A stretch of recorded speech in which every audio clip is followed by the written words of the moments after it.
கீழே ஒரு அரே இருக்குதா? இந்த அரே வந்து ஒரு டிஃப்ரெண்டான அரே. இதுல வந்து நேச்சுரல் நம்பர்ஸ் மட்டும் தான் இருக்கும். இந்த அரேயோட சைஸ் என்னவோ, இப்போ லெட்டஸே அந்த அரேயோட சைஸ் வந்து 5 அப்படின்னு சொல்லி வச்சுக்கோங்களேன். இந்த அரேல இருக்கிற நம்பர்ஸ் வந்து 1ல இருந்து 6க்குள்ள தான் இருக்க முடியும்.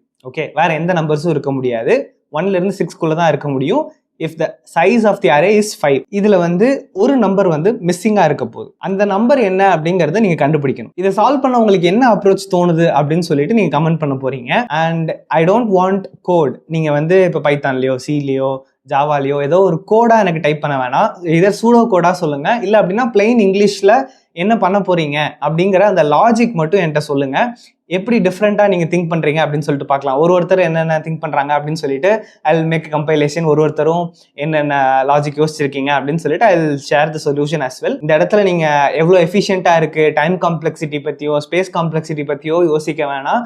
ஜஸ்ட் உங்களுக்கு என்ன solution of the top of head டக்குன்னு என்ன தோணுதோ அந்த சொல்யூஷனை எப்படி பண்ணலாம் அப்படின்னு சொல்லிட்டு கீழே கமெண்ட் பண்ணுங்க.